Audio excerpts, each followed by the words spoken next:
Hi everyone, I am Tanusha and I'm a hot mess.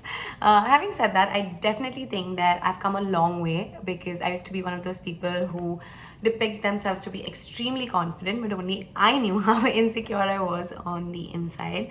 But I guess that's where it really started for me. I very well knew how much I loved the arts and literature and politics and history, but I was so scared that I wouldn't be the conventional idea of successful that I never admitted it even to myself.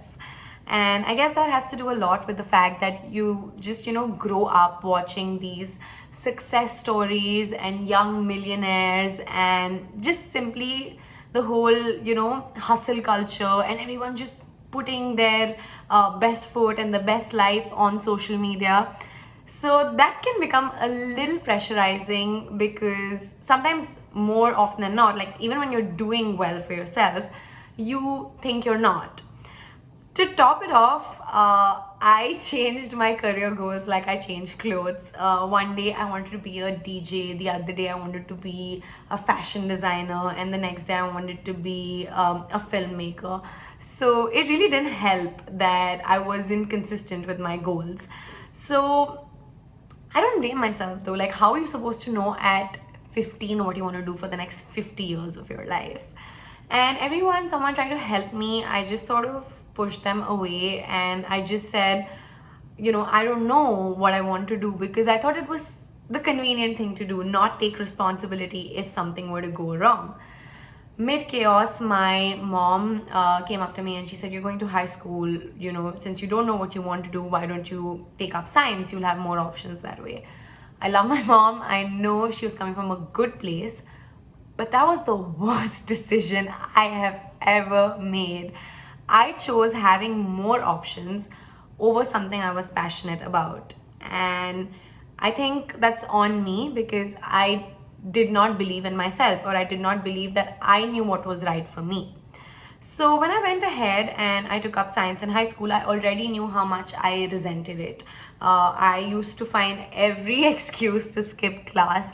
I enrolled in the drama club, in the editorial board, in the student exchange program. I literally found reasons not to be in class because not only did I not understand anything, but I just didn't want to. So obviously, my grades fell and my parents got extremely worried.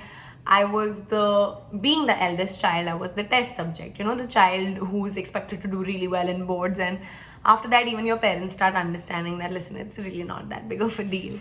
So here I was, and I actually did not get my reality check until a few of my classmates were detained in the 11th grade. And it was a very close call for me because I know that I was borderline there. And the whole idea of me chasing success and just it just drove me to be more and more paranoid and more anxious. I would just cry my eyes out before every exam. So we thought maybe I needed some help, so we got a tutor who, being a despicable man, took the opportunity to sexually assault me. The worst part was nobody forced me to take up these subjects or to study science or something that I didn't want to. It was my decision, and I decided to put myself in a situation like that.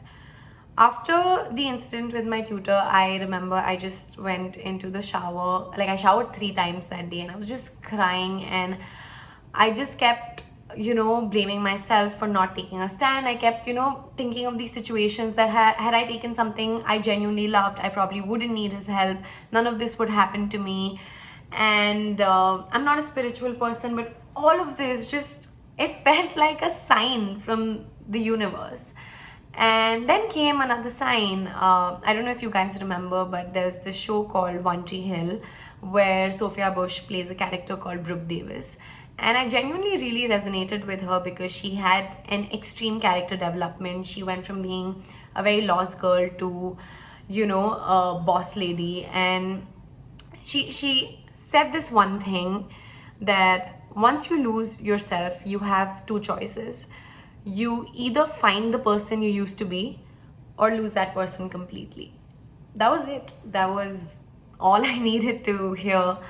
I was done feeling sorry for myself. I was done doubting my own instincts. I was done second guessing myself. And that was the day I decided that I will never do anything that I do not feel passionate about. I was a new person. I wanted to work towards something that meant something to me. The issue that was very close to my heart was the girl on girl hate. Not only am I a victim to it, but I was also a participant in the internalized misogyny, which I am not proud of. In several situations, I have said and done things to other women that I shouldn't have.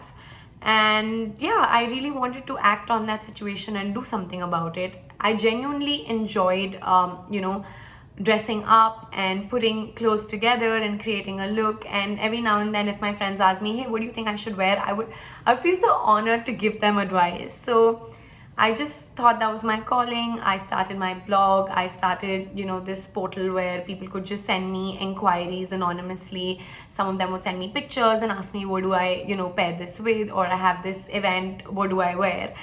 And it just felt so good that, you're touching someone's life and making them feel better about themselves, even if it's something as simple as what they're wearing. So I was really happy, and it was a fresh start for me. I finally found the one thing I was passionate about. Blogging back then in a city like Hyderabad was extremely new. There weren't like brand associations or collaborations. The resources were very limited. There's only so much pocket money you get, so you can only afford to buy so many clothes a month. You were your own photographer, your own writer, your own editor, everything, your own makeup artist, your own muse. So you had to do everything by yourself, and it did not feel tedious. It did not feel like work. It was something I didn't mind doing because of how much I loved it. And I had a couple of friends who were so generous. They would lend their clothes, they would help me out, and I loved every bit of it. Of course, there were hiccups. My ex-tutor found me on social media and he started harassing me there. He would send me all these nasty messages about the kind of things he wanted to do to me and my younger sister. And it wasn't pleasant, obviously, to read that kind of stuff. Ironically, I was embarrassed to show those messages to my parents, who obviously took legal action against him later. But it was really scary because, he knew where I lived, he knew which school I went to, he now had access to my social media. I did consider for a while if I should take a break, just because it was so mentally traumatizing. But it didn't seem fair. Like, that was the one place I created to make a difference to the world. I believed that that was the only place where I didn't feel like a failure. Why should I let a sick pedophile take that away from me? I couldn't. That's all I had. I couldn't give it up. I pushed back, I hung in there, and I did my thing. Looking back, I am so glad I did that. Otherwise, I wouldn't even be here giving this speech.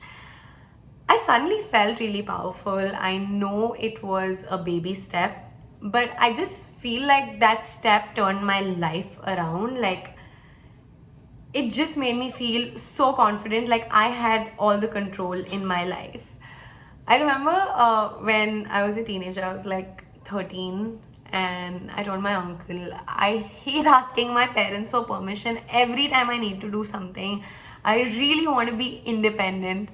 So then he said, "Sweetie, independence, that needs to be earned." And I guess you could say that at a very young age, I knew that financial stability was the one way where you can live on your own terms without being answerable to anyone. I got my first paid job at 17.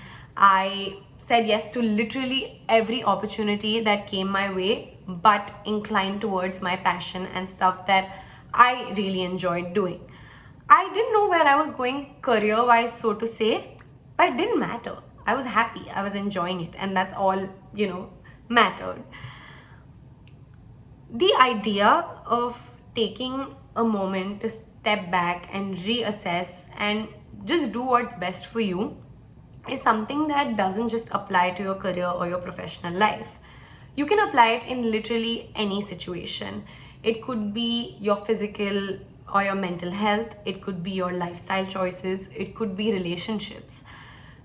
A lot of times you don't even realize that you've made the wrong decision, especially if you are attached to this job or this person or this lifestyle. For example, I was in a toxic relationship for a long time and I didn't realize. I thought that's how it was because I didn't know any better. We broke up and got back every month for 3 years, and we thought we're fixing things, but each fight, each breakup just got uglier and nastier than the other. We didn't even realize how much we were contributing to the toxicity of it because we felt like we were fixing it. I guess we just need to rewind and reflect a lot of times, and that's what we did. We stopped talking for a couple of months, and yeah, it really helped us see things from the other person's perspective and understand where we went wrong and what toxic traits we had. I guess we're still friends, and even if we're not like together, it's a very healthy and platonic relationship because we genuinely wish best for each other even though we're not together. Today I have a job that I absolutely love. I create my content alongside. I have the liberty to, travel the world. I had the opportunity to work with a global icon. I work with some amazing magazines, amazing brands, make my own money, travel wherever I wish to live life on my own terms. And while I am so very grateful for this, maybe tomorrow I will wake up and want to become a wine connoisseur or start my own venture or start learning Tai Chi. I don't know. Life is short. There's so much to do and there's so little time. I'm actually looking forward to what's in store for me, and I will continue to chase things till, I find something I'm passionate about while I'm at it. Maybe this is not the definition of conventional success, but being able to live your life on your own terms, I don't think I would trade that for anything materialistic. Remember how I mentioned that it's so unfair that you have to figure out at 15 what you want to do for the next 50 years of your life? That's where I was wrong. Who said you need to do that? You are changing every day. You are evolving every day. Why can't your passions change? If they don't, good for you. But if they do, please don't hold yourself back, worrying about failure like I did. As a generation, we are so lucky that we have the opportunity to turn passions into professions. I don't think people older than us ever had the chance to do that. I'm not against the hustle culture. One summer, I took up 5 internships to a point where I wanted to be so tired that when I got home, I did not want to overthink. I just wanted to sleep. And those 5 jobs were things that I genuinely enjoyed and I was passionate about. And looking back, I don't regret it even one bit.